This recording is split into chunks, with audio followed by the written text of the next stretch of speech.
안녕하세요. 제임스 컨설팅 박정근입니다. 지난 9월 30일 국세청이 보도자료를 통해서 부모 찬스를 이용한 고액재산 편법 취득으로 추정되는 연소자 등 446명에 대한 세무조사를 착수한다는 보도가 있었는데요. 어린 나이 그리고 소득이 없거나 아주 자금에도 고액의 자산을 취득한 경우라고 하는데, 안 그래도 최근에 국회에서 세무조사 건수에 비해서 추징액이 작다고 질타를 받아서 국세청이 괜히 그 납세자들 괴롭히는 거 아니냐 이렇게만 좀 질책을 받았는데, 이번에 세무조사의 대상자들이 된 분들은 아마 큰 곤란을 겪을 가능성이 좀 많아 보입니다. 국세청에서 어떤 사례를 가지고 사례에 대해서 세무조사를 착수했는지 그 사례를 좀 소개해 드릴 텐데요. 이 영상을 보시는 시청자분들은 똑같은 실수를 좀 범하지 않으시도록 주의하시기 바랍니다. 그리고 뒤에 소개해 드리는 그 사례가 혹시 이 영상을 시청하시는 분들하고는 관계가 없는지, 내지는 비슷한 사례가 있는지, 계획이 있으신지 이런 것들을 좀 참조해서 보시기 바랍니다. 내용을 간략하게 소개해드리면 지난 9월 30일이었고요. 부모 찬스를 이용해서 고액의 재산을 편법 취득한 연소자 446명. 그러니까 이게 이 연소자들이 소득이 없는데, 내지는 아주 작은데도 불구하고 주택, 상가빌딩, 주식 취득 등 이렇게 변칙증여한 심증 검증이 됐다는 겁니다. 눈에 띄는 거죠. 국세청이 이거 아주 고전적인 방법으로도 찾아낼 수 있는데, 요즘 같은 그 디지털 시대에는 이런 정도는 쉽게 찾아낼 수 있는 거죠. 그래서 부모의 조력으로 고가의 재산을 편법 취득한 그런 사례, 또 허위 차입 계약을 체결해서 증여를 은닉하고 그거에 대한 채무는 부모가 갚아주고 대신 변제한 이런 경우, 또 명의신탁, 주식 명의신탁을 통해서 경영권 승계하는 편법 증여 197명입니다. 굉장히 많습니다. 또 고액의 금전을 증여받고 아예 신고를 안 하고 그러면서 명품 사재기 호화 생활하는 거, 프리랜서라는데 한 22명이고요. 그래서 보면 제일 많이 있는 케이스가 주식 명의신탁, 경영권에 관련된 내용입니다. 197명입니다. 뒤에서 한번 사례를 한번 보겠습니다. 네, 국세청에서 이제 이 연소자가 이런 그 고가의 부동산을 취득해서 자금 출처를 조사하다 보니까 이 일가족 전체의 세금 탈루가 포착이 된 겁니다. 이 연소자다 보니까 어머니도 그렇고 또 그 형도 그렇고 전 가족이 다 고액의 부동산을 취득하고 있는데, 보니까 자금원이 없는 거예요. 어머니는 당연히 없으시겠죠. 형도 아마 없었던 말입니다. 그런 자금의 원천을 보니까 당연히 이제 아버님이겠죠. 보니까 아버님이 또 사업을 하시는데 전자상거래를 하는 법인이 있는데 거기에서 또 수입 금액을 이건 이제 역추적하다 보니까 수입 금액까지 누락이 된 거예요. 그래서 그 누락된 자금을 가지고 편법으로 증여를 해주고, 그걸 연소자는 사실 이게 여기까지는 잘 안 나타날 수도 있는데, 여기서부터 이제 연소자가 이런 걸 취득을 하면 바로 나타나는 겁니다. 그래서 역추적에 걸려서 제가 보기에는 이 법인의 신고 누락까지, 소득 누락까지 해서, 그러니까 이게 전 가족이 이 법인을 포함해서 다 문제가 생긴 그런 사례입니다. 결국은 국세청은 이 연소자 아들 그 부동산 취득 자금만 보다 보니까 줄줄이 걸려서 나오는 거죠, 이렇게.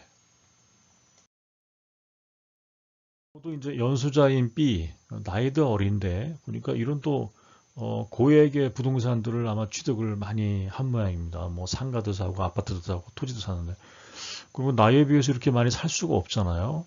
그러면 그 자금원이 있을 텐데, 자금원을 보니까 프랜차이즈 본사를 운영하는 사업자 대표로 등록이 되어 있는 겁니다. 근데 보니까 나이에 비해서 이 사업을 이렇게 할 수가 없는데, 보니까 이게 뭐 그 가맹점들한테서 받아오는 소득도 매출 누락시켜 가지고 매출 누락 그러니까 당연히 이제 부가세까지 탈루가 되는 거죠. 그런 돈들이 결국은 이 연수자를 통해서 이 편법 증여가 된 거죠. 나중에 보니까 이 실소유는 실제는 아버지인데 아버지는 이제 고액의 체납이 있으니까 이 체납을 피하려고 아들을 이 프랜차이즈 본사의 대표자로 해놓고 또 이 아들은 대표자고 지분이 있을 테니까 그걸 통해서 이렇게 했는데 결국은 아버지의 실소유주, 그 다음에 고액 체납, 그 다음에 여기에 어떤 그 사업소득 탈루, 편법 증여 이런 것들이 한꺼번에 다 문제가 된 겁니다. 결국은 부동산을 취득하는 과정에서 이런 것들이 역추적하다 보니까 다 나오는 거죠. 법인들이 세무조사 하다 보면 많이 나오는 케이스가 바로 이런 건데요. 이게 뭐 결국은 매출 누락이죠. 이게 지금 그 연수자 B가 이것도 또 무슨 부동산 상가도 사고 아파트도 사고 이렇게 해서 보니까 그럴 만한 돈이 없을 텐데 보니까 부친이 도소매 법인을 하는데 매출을 누락시켜서 그 돈을 아들한테 보내준 겁니다. 물품 대금을 아버지가 안 받고 그러니까 이건 뭐 매출도 누락시키고 다 그런 거죠. 앞선살이하고 비슷한 거죠. 이 연수자가 그래 이 사업자들 소비자들한테 직접 돈을 받아서 이걸 샀으니 이게 감춰질 수가 있겠습니까? 아버지도 결국은 이 법인도 문제가 되는 거죠. 사회초년생이라고 하는데 연수자 나이가 어린 연수자인데 아마 뭐 의사인가 보죠. 근데 이제 그 상가 건물을 아예 사가지고 거기다가 이제 병원을 개업을 한 모양입니다. 근데 그 돈이 어디서 났겠습니까? 아버지가 다 대준 거죠. 그러니까 이게 상가 건물 취득 자금하고 이 뭐 병원의 어떤 장비 이런 일체 비용들 창업 자금을 다 그냥 편법으로 대신 해준 거죠. 이거 창업자금 증여 특례라고 그 국세청에서 좋은 제도도 있는데 굳이 왜 이렇게 하셨을까요? 결국은 몇 배의 세금을 더 내면서 결국은 이제 추징을 당하는 거죠. 하시는 방법 중에 하나입니다. 이것도 연수자 D가 보니까 이 무슨 사업을 한다고 했는데 이 돈을 보니까 은행에서 대출을 받았어요. 근데 은행에서 대출해 줄 때 담보 대출을 해줬는데 그 담보는 아버지가 제공을 해준 겁니다. 보니까 그러면 이제 아버지가 담보만 줬지 실질적으로 채무 상환은 이제 아들이 해야 되지 않습니까? 그런데 그냥 아버지가 갚아준 거죠. 결국은 그러니까 결국은 편법 증여가 됐죠. 그래서 뭐 이런 거는 뭐 아주 흔한 케이스라고 생각이 되는데 이런 게 절차가 문제 없을 거라고 오판하시거나 쉽게 생각하시는 분들이 의외로 좀 많으시더라고요. 이건 다 드러납니다, 여러분. 컨설팅에서 가장 많이 하는 것 중에 하나가 이 경영권 승계를 위한 가업 승계 컨설팅인데요. 여기 지금 이게 그 국세청에서 보기에 이런 것들은 아주 쉽게 잡아내는 겁니다. 이게 예를 들어서 아버님이 회사를 가지고 계시는데 보니까 주식이 이제 이렇게 분산이 돼 있었던 거예요. 여기까지는 아마 이렇게 돼 있으면 국세청에서 잘 모를 수 있어요. 주식이 이렇게 분산돼 있나 보다. 그런데 나중에 보니까 이 사람들이 몰아서 이 주식이 이 법인 대표 대주주의 아들한테 갔다. 이건 명의신탁으로 보입니다. 이 사람들이 굳이 왜 아들한테 다 팔겠습니까? 좋은 주식이라면 계속 가지고 있겠죠. 또 중소기업 그리고 비상장 주식의 경우에 이렇게 잘 분산이 안 되거든요. 지인한테.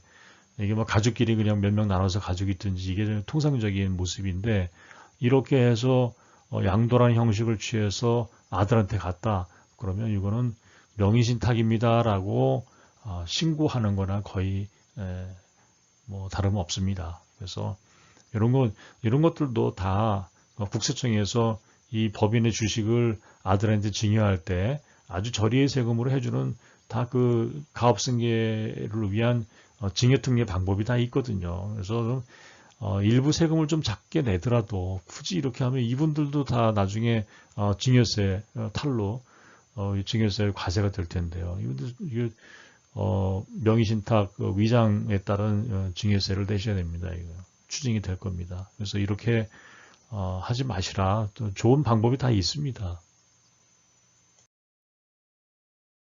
이것도 이제 뭐 보니까 연소자가 뭐 펀드에 투자를 좀 많이 했던데 보니까 이 아버지가 이제 회사에 다니시는데 미공개 정보를 활용해서 회사가 부동산 사모펀드에 투자한다는 내용을 듣고 아들한테 돈을 좀 줘서 아들이 여기에 펀드를 투자한 겁니다. 그래서 이 뭐 펀드 출자금 어디 있겠습니까? 아버지한테 받는 거지. 결국은 그대로 드러나는 거죠. 이게 이렇게 하면 국세청에서 모를 거라고들 생각하시는 게 참 신기합니다. 이렇게 해도 잘 모르겠지 하시는 분들도 꽤 많습니다. 유상증자를 하는데 그걸 저가로 유상증자를 하고 또 그걸 또 포기를 하고 그래서 그 본인이 포기하신 지분을 가족들한테 또 자녀들한테 이렇게 해서 불균등 증자가 되는 거죠. 이렇게 하면 이게 무사할 것 같습니까? 일단은 이 저가로 유상증자하는 것도 좀 눈에 띄고요. 또 인수를 포기하는 것도 그렇고 그래서 결국은 이 나머지 사람들한테 그 불균등 증자에 따른 이익을 예를 들어서 실질적으로 주가를 정상적으로 계산해 보니까 10만 원짜리는 돼야 되는데 그냥 뭐 그래서 만 원에 발행하는 거죠. 10분의 1 가격으로. 그렇게 해서 발행을 해서 본인은 포기하면 이분들 배우자나 자녀들한테 당연히 작은 돈으로 증자한 만큼 또 지분율이 늘어나지 않겠습니까? 그렇게 증자를 하는데 이게 저가 유상 증자와 인수 포기가 아주 공식이에요. 그렇게 해야지 결국은 이게 불균등 증자해서 이렇게 넘어가니까 이건 다 증여세 추징 대상입니다. 아주 쉬운 국세청에서 추적하기에 너무너무 쉬운 방법입니다. 적으로 감히 말씀드리면 편법 증여 필요 없습니다. 또 해서도 안 되고요. 왜 그러냐면 이게 증여세 제척 기간이 15년입니다. 증여세를 추징할 수 있는 세무조사에서 찾아낼 수 있는 기간이 15년이라는 기간이 국세청한테 있습니다. 15년 동안 이거 참 편하게 주무셔야 되지 않겠습니까? 나중에 반드시 가산세 폭탄으로 돌아온다. 이게 가산세라는 게 이게 과소신고 10%, 무신고 20%, 부정무신고 40% 이런 거 좀 묶어서 또 납세 지원 가산금 이런 거 몇 년 지나서 한꺼번에 날라오면 1억 낼 거 2억이 되고 10억 낼 거 20억 됩니다. 꼭 주의하시고요. 자녀를 위해서 더욱이나 안전증여를 좀 해줘야 되지 않겠습니까? 그렇게 해서 건강한 가업생계가 이루어지도록 이 증여세 납세 의무자는 자녀입니다. 아버님이 아닙니다. 그 자녀가 납세 의무자인데 물려주면서부터 자녀를 무슨 그 조세포 탈범으로 만들 수는 없지 않습니까? 그래서 안전한 증여를 꼭 좀 생각해 주시고요. 또 국세청에 좋은 제도들이 있습니다. 그래서 이 부동산만 물려주자니 너무 세금이 많아서 일부 좀 그렇게 하실 수 있는데 필요하다면 자녀들도 이제 사업을 좀 하셔야 되지 않겠습니까? 그러면 창업자금이 됐든 아니면 아버님의 사업을 물려주는 주식증여가 됐든 그런 특례들도 있으니까 재산하고 사업을 좀 묶어서 증여를 하시면 절세도 가능하면 아주 저율의 낮은 세율의 좋은 제도들이 있으니까 그런 걸 10분 활용하시고요. 잘 모르시면 제임스 컨설팅에 의뢰를 하시면 저희들이 친절하게 컨설팅을 해드리겠습니다. 땀과 열정으로 이루신 재산 혹은 운영하고 계신 사업의 가업승계 등 미리미리 사전에 전문가와 상의하셔서 잘 설계하셔서 실행하시기 바랍니다. 대표님의 안전한 미래 설계 제임스 컨설팅에서 도와드리겠습니다. 감사합니다.